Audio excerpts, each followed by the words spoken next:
thanks so much, Hans, for joining me today. Super excited to talk about your mission and vision of Carbyon and kind of the journey you've been on thus far with it. Congrats on winning the XPRIZE with it. That's pretty amazing so early on. Before we get into Carbyon, talk about your journey and your mission to even get to the point where you wanted to start something like this. Yeah, I think I've always been inspired by the ability to transform renewable electricity into solar fuels. And because I've been now the last 15 years, I think, in different areas of renewable energy and the energy transition, but the specific ability to turn electricity into hydrocarbons, renewable hydrocarbons, always struck my attention as a great way to enable that transition. Because our economy right now is running, of course, on hydrocarbons, and these are fossil, but the ability to make them renewable, basically by capturing CO2 from air and green hydrogen, caught my attention already more than 10 years ago. And I think pretty much from that moment onwards, I think I've been wanting to do something in that area to enable that, because it was very expensive. It still is very expensive. So I think that's like 10 years ago, that's where things started for me in this domain. Well, when the idea, I mean, obviously this takes a lot of minds coming together, and I think right time, right place as well. You know, I think maybe 10 years ago, it was maybe just not the right time and space for a lot of people's eyes on this type of thing. You know, obviously funding coming into the sector pretty big. So it seems like the timing has been right. I guess, when was that timing right for you and the team? Did you go to, a co-founder or a friend and say, hey, let's start something? Talk about that initial thought process of just actually wanting to do it, but then actually doing it. Yeah, I think my original plan was certainly not to start a company with it. I was working for a research institute, and I was kind of thinking that we would simply explore it from a technical point of view within the research institute, and then later look for a company that wanted maybe to do something commercially with that. But actually the research institute was concentrating, or was actually focusing on concentrated flue gas capturing, so not air capturing. And then soon thereafter came the suggestion to start a spin-off company. But of course the consequence was that the spin-off company the last few years had to do lots of the research itself. So normally you start from somewhat more mature research. In this case, the research was very immature. The technology was very immature. I think we were at the level of an idea. Maybe we had some data, but not so much. So it was actually a journey the last 2 years to collect the necessary data to prove the principle. And it's only now that we can start thinking about making an actual machine out of that. For us, we were kind of forced into doing a startup mode.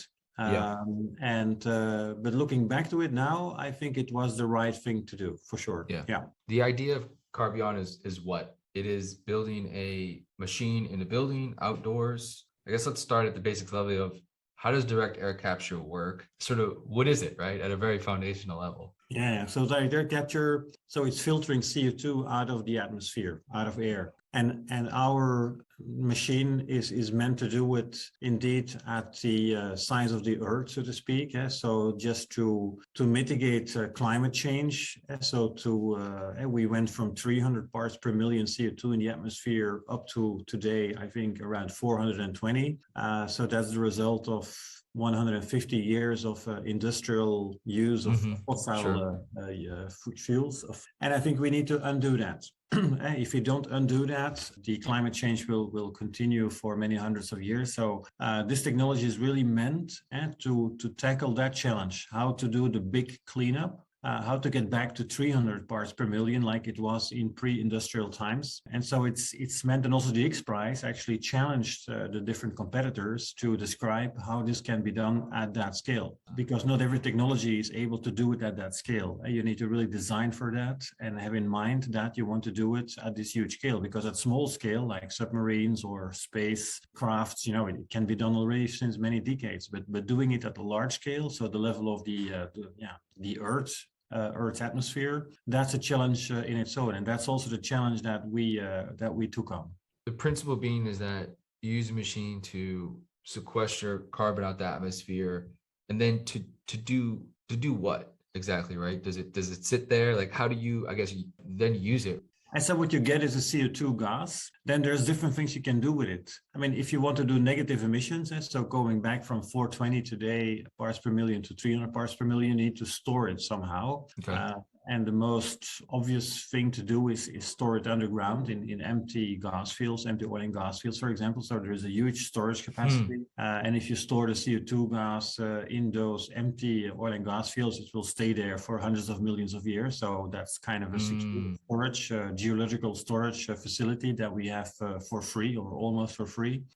It's kind of sending CO2 back from where it came in a way, right? Interesting. The other thing, of course, you can do is make indeed renewable fuels. So you can actually, with green hydrogen and CO2 from air, you can turn that into hydrocarbons. That could be aviation fuel, for example. That could be any type of chemical. Basically, everything that we derive today from fossil oil and gas, we can do with green hydrogen and green CO2. And so this will be transforming the whole industry, the petrochemical industry, and it will help us to get to net zero emissions. Because there is two things. There is first avoiding that we put even more CO2 in the atmosphere. Today we put like 40 billion tons of CO2 per year in the atmosphere. So that has to stop, of course. And one way to stop it is to stop, let's say, using fossil oil and gas. And this can be possible with the combination of green hydrogen and green CO2, because these two elements allow to make gasoline, diesel, aviation fuel, whatever you need, basically. And we can actually stop using fossil oil. So you could still make, in theory, you could still make fossil fuels without all the sort of dirtiness that goes into making them sort of the old school way. Yeah, but we don't call it fossil fuel, then, of course, because it's a renewable fuel, but chemically speaking, it's exactly the same. It's just a clean way to make It's a clean way to make, right? And it doesn't add to CO2 concentrations in the atmosphere, because in a way you capture CO2 from the atmosphere, and together with green hydrogen, you turn it, for example, into aviation fuel. When the aviation fuel is used, of course, the CO2 is released again in the atmosphere, but that's circular. So it doesn't add CO2. Right. It's just neutral. We call that CO2 neutral usage of CO2. So that has to happen, I think, because it offers a solution for sectors like aviation or shipping, and which have troubles using batteries or other type of energy storage means. So they would be helped with renewable fuels to get to net zero emission. And then the second use is really storing it underground to do net negative emissions. So to do the big cleanup, so to speak. But going to net zero, of course, we can do it with electrical vehicles and with batteries. But for some industries, it's not possible to use electrical batteries. Airlines would be the perfect Airlines would be a perfect example. So they're desperate and they want to do net zero, but they don't see how they can do it unless we are able to make jet fuel, aviation fuel based on green hydrogen and green CO2. And you see a lot of companies now focusing on the production of these green fuels, because they think indeed it will push out the fossil fuels in the long term. And is that, how far, I guess, are we away from enabling some planes to run on this rather than traditional fossil fuel? Like, are we a decade away from that? Are we 5 years, 15 years away from at least, like, let's say, a fleet or something like that? Like, KLM or Delta has, 3 planes now that run on hydrocarbons. Like, is that within grasp soon? Commercial production of these green fuels, in a way today it's already happening, but then based on biomass. So you have these biofuels, and to some extent they are blending these biofuels with the existing fossil fuels, and that already works. So like a hybrid a little bit. It's a kind of hybrid. And I think blending biofuel or renewable fuel with fossil fuel will probably be the default way how to go through the transition. You just increase the level of renewable fuel up to the end that maybe by 2050 it's 100% renewable fuel, and there is no fossil component anymore in that fuel. I think that's the way I think we can go through that transition. It's a gradual thing. The more you can produce, the more you can blend in, and the less fossil fuel you need. So you can do it in a gradual way, spread over the coming 30 years, because for sure it's going to take, I think, 30 years before we're even close to a level of 100% renewable fuel. So it's going to take time. It's going to take decades to achieve that goal, but it's for sure feasible to do. And the timing is a bit uncertain because it depends on economic numbers like the cost of it, etc. But it's a certainty that this transition will happen. So we can do it in a smooth way, in a transition way, by blending in just higher and higher percentages of renewable fuel in the fuels that we use for aviation or any other purpose. Yeah, I mean, it's sort of the transition we saw with cars. We didn't go straight to electric vehicles. We had about, I guess, 2 decades of hybrid vehicles probably. And now you see the transition really where every car company is really going straight to electric, right? Fleets are, they're changing their whole companies to where everybody will probably be electric here in 20 years or so, others earlier than that. So I think it seems to be similar maybe through aviation and other forms of transportation. It's indeed important to find a transition path, because in aviation, the lifetime of airplanes is typically 30, 40 years. And so if you've just invested in airplanes, new airplanes, you're not going to throw them away anytime soon, because the business case doesn't afford that. So they will keep running for the coming 30, 40 years, and they run on aviation fuel. So the only way to make them net zero is to produce net zero aviation fuel. And then, and that enables basically this economy and not to be, to continue its operations, to continue offering that service, but no longer at the cost of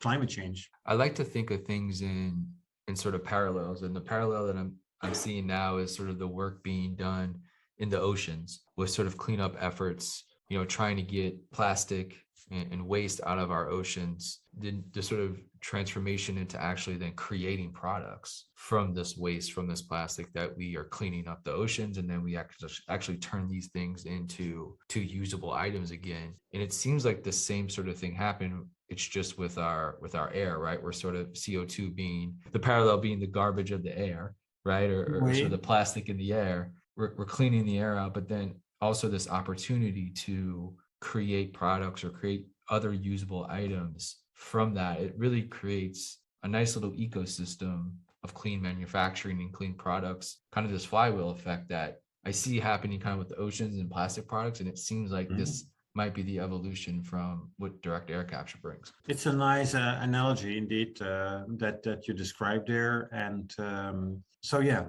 the excess plastic can be used to clean up. If you clean up the oceans, all this plastic could be recycled, of course, so avoids making even new plastics. And the same with CO2. And so there is no need whatsoever to mine for fossil CO2 anymore, or fossil carbon. We can perfectly recycle whatever is already in the atmosphere. Was this just from, I don't have a science background, but has this always been a known theory or a known hypothesis that has been out there? It's just we didn't have the technology and the ability to capture it? Or is this sort of a new discovery that we can do this efficiently? I think the awareness today, this awareness is getting bigger. Probably some people were already aware of it 25 years ago or longer. In a way, I know, for example, that in the military, like these the ships that have the airplanes, the fuel for the airplanes, they make it based on the electricity that come from the nuclear reactors they have on board. And this electricity they use to make fuels by using just ocean water. So the notion of turning electricity into fuels based on ocean water or air or whatever exists already for a very long time. But it was just too expensive to apply it on a large scale. So I think the fact that this could technically be done, this awareness is already around for quite a while. The awareness that it could also be done in a way that can compete price-wise with fossil fuels, This is rather recent in a sense that there have been many disbelievers, people that claim that the cost of renewable electricity and the cost of green hydrogen and CO2 from air in particular would be way too high to ever compete with fossil fuels. Right. And that is now changing. And now people start to realize, in particular for getting CO2 out of air, that it can be an affordable technology, that prices could be low enough to actually offer a road towards renewable fuels that can compete with the price of fossil fuels. And 10 years ago, everybody would have declared you completely crazy by saying this. And today, there's many more people now that truly believe that this can happen. And so the awareness is growing, but we come from a long way, that's for sure. I had spoken to the founder and CEO of Ether Diamonds, and what they're doing is using direct air capture to actually create diamonds, right? And jewelry collection online, right? So you're taking the mining out of that, so you're taking the destruction of Earth. It's a messy industry dealing with sort of forced labor and things like that. What are the possibilities from not just using it as a fuel, right? But if we can make diamonds from it, right? We can make a lot of different things. It can be made to use construction materials, for example. Huge, yeah. So right now with the housing prices, we can't have enough materials because the supply chain is so sicked up. If you can make that closer to home and anywhere you are in the world, then you wouldn't have to deal with these long waits. Yeah, absolutely. Yeah. Also in farming, it's very much wanted in farming applications, in greenhouses. They use a lot of CO2, of course, to foster the growth of the crops, and especially now with indoor farming. Which is the new industrial revolution in farming. Growing crops in completely closed environments. And CO2. Well, you guys have done that here in the Netherlands, right? You're kind of the kings of it, so to speak. This is kind of the capital of it. Indoor farming, right? Yeah, indeed. The Netherlands is pretty much the capital, indeed, of greenhouses and also indoor farming. So, and we know from that industry that for them, CO2 is a key resource. And right now they get it from the chemical industry, but if they could harvest it from air, that would even be better and much more convenient, because then they can put these indoor farms anywhere. Because transportation of CO2 is very expensive. I want to talk a little bit about the actual application of doing this. And when you look at solar farms, you look at wind farms, you need a ton of land. Is it going to be the same for CO2 capturing? Or it seems like the ability to actually have more people involved in this. I always go really crazy with things, but it seems like more people can be involved in this, like even at a residential area or a small business area where they can put something on their roof or something like that and store CO2 for carbon offsets, or to sell it to somebody to make something, whatever it may be. Do we need these big swaths of land like these other renewable energies? Is there a way more people to get involved in this sort of mechanism, because you perhaps don't need these thousands of acres of land to do stuff with? Yeah, there is for sure a way to bring it also to residential users. For example, the other day I was discussing about a possible way of making a small residential system whereby excess electricity, for example, from your solar panels on your roof in the summer, you can transform that to methane.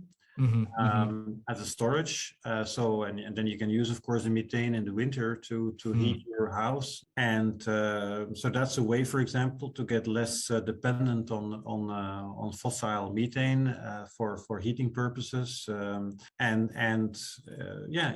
theory, it's possible to make these small residential systems whereby basically everybody can have its own storage of methane and reduce your footprint in this case, because there is, of course, a huge imbalance between the electricity that you have in summertime with solar and the energy you need in wintertime to heat the houses. So I think there is many ways to involve also, let's say, residential users in this. There will, of course, be also bigger farms. Sure. The footprint of the technology is actually not too bad. And we once calculated that with the size of a typical football field, you can capture up to 1 million ton a year. And that's already let's say, the equivalent emissions, yearly emissions of 100,000 people. That's certainly not bad if you think like, okay, so if you give every town basically an installation the size of a football pitch, you're done. So that's something that people can imagine, like, okay, why not, right? I mean, this is not excessive in terms of land use. But so I mean, future will tell, of course, but it is possible kind of to put it in your backyard, so to speak. Right. Yeah. So we talked about a lot of the good stuff, right? It's all really, really positive and exciting. I guess what are some of the things that people are thinking about perhaps even governments where, I'm from the southern part of the United States where you have hurricanes a lot. And so the positive from this is that, if you can, capture this and then you can run when people, I mean, tens of thousands, 100,000 people lose electricity every year, and sometimes for days, even weeks, right? Some people have generators, some people don't. And obviously, if there's a way to have sort of a clean generator that doesn't depend on gas and you can kind of use it, be mobile with it, like that's huge. But I guess with storms, right, we're talking methane, we're talking, gas and science and all this stuff. It seems like there's some type of blowing things up that I'm missing, like the danger of, I guess, whatever, like a lightning storm or something hitting a CO2 capture machine or something like that. I guess what are the dangers of this side, or what are things thinking about, whether it's founders and businesses and governments, like what could be the negative aspect of scaling this up? Yeah, well, I mean, the direct air capture machine itself, there is no explosion risk because it's basically air and CO2. I mean, these are non-explosive gases. Of course, once you start mixing with hydrogen, there's of course some risks involved, and that's also probably the reason why probably the initial use cases will be more in an industrial context, where you can handle these safety hazards in a better way. But I see no reason why it could not be handled on a smaller scale and on a residential scale. I mean, it is happening. There are trials with this, and I think people gain a lot of experience with safety handling of hydrogen or hydrocarbons. Yeah, it's for sure possible, and of course nothing is without a risk. And I mean, catastrophes like hurricanes and things like that, okay, you need to take precautions, that's for sure, but I see no reason why it could not be done, or why this would be a particular new hazard that we don't have already, let's say, in our day-to-day environment. So it's not going to bring any particular new hazard, I think. So I spoke a little bit about governments for a second there. Is there a transition from, again, Netherlands is much different, or the EU policies might be much different than the US or other parts of the world, but like, how is, I guess, the transition talking with, governments about the possibilities of this? Like, is everybody on board? Obviously there's, tax incentives that can go, or funding from governments to help fund this transition, like it sort of did with electric vehicles and other forms of renewable energy. There's a lot of subsidies that go to that. Would that be the same type of system, you think, approach here is government involvement? And have you spoken with, like, I guess, what's the interaction and conversations with them? And right now, we don't have a very active conversation with policymakers. We are a member of some organizations that do.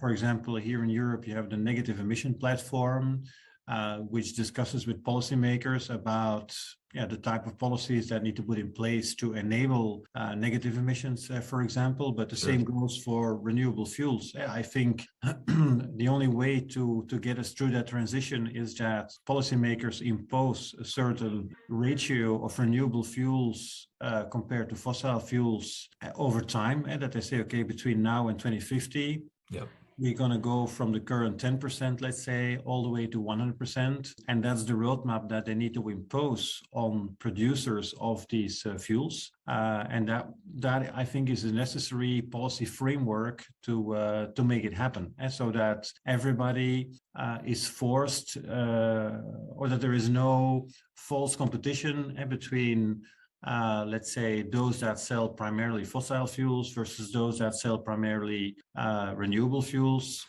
So I think there should be a level plane for everyone, and that can only be done with the right policy. So, and I think policymakers are more and more aware that indeed this is the only way to make it happen. If you want to do it in a competitive way where the rules are the same for everyone, you just need to make the rules very clear, and you just need to set these targets and impose these targets, like they do for the car industry, right? I mean, they sure. they tell the car industry to produce cars that, on the average, only produce so much CO2 per mile or per kilometer, and that is the same for every car manufacturer. So I think the same should be there for all the producers of fuels and chemicals, and that they have the same restriction in terms of the amount of renewable fuels or chemicals that need to be part of their entire portfolio between now and 2050. And I think that's very important to have that discussion and to have that policy in place as soon as possible. I want to end a little bit on the future here, and I know it's a exciting time, and it's just really, ideas are spinning, and execution is being done on a lot of different levels. But when you look at, and we talked a little bit about further out, but let's look maybe 5 to 10 years. What are some of the goals that you hope you and the team can accomplish, and maybe what is down that pipeline? What can we see as human beings, as citizens, right, and maybe even consumers, like in that 5 to 10 year period? I guess, what do you think is possible? What some of the goals you want to succeed on? I think if you look indeed 5 to 10 years in the future, then we should start seeing the onset of the production at large scale of these renewable fuels based on water and air, so to speak. And then it should really become clear that, okay, there is no stopping anymore. And maybe the blending in will only be 10% or less by 2030, but we should have seen the onset of the S-curve where this transition is really starting, and I think that would be already a very nice goal to set out for 10 years from now. It will take some time to build all these production facilities, but this is already taking place, or at least the pilots are being built. But the real scale up of these pilots and really starting to have a significant portion of the worldwide fuel production being renewable, I hope that 10 years from now we can see the onset and that it's not just 3 numbers behind the comma, but that it starts to be visible. Amazing. One last question here. We mentioned the XPRIZE earlier a little bit. What was your pitch to them? I guess what kind of separated you and the team from other submitters? We use a unique technology in the sense that we developed a material that can absorb and release CO2 extremely fast, up to 100 times faster, let's say, than known sorbents. And that means with the same amount of material, you can do much more cycles and much more CO2 in a certain time span. So the machine gets smaller and therefore gets more cost effective. At the capex cost, let's say, per ton of CO2 is lower if you work with a very fast material. And I think probably that's what differentiated us from some of the other approaches. And we could, in this way, easily explain that things will get cheaper because the capex cost will be lower. That's our story. That's the innovation that we bring to the market. And apparently this was convincing for the jury. It is. Yeah. Amazing. Well, thank you so much, Hans. Amazing conversation. Thanks so much for taking the time. Best of luck to you and the team for the next decades to come. And it's really going to be quite a journey to see the transition on everything in the world, right? It's kind of going very quickly, but in a much more positive direction, it looks like. So appreciate you and the team's work, and best of luck. Thanks a lot.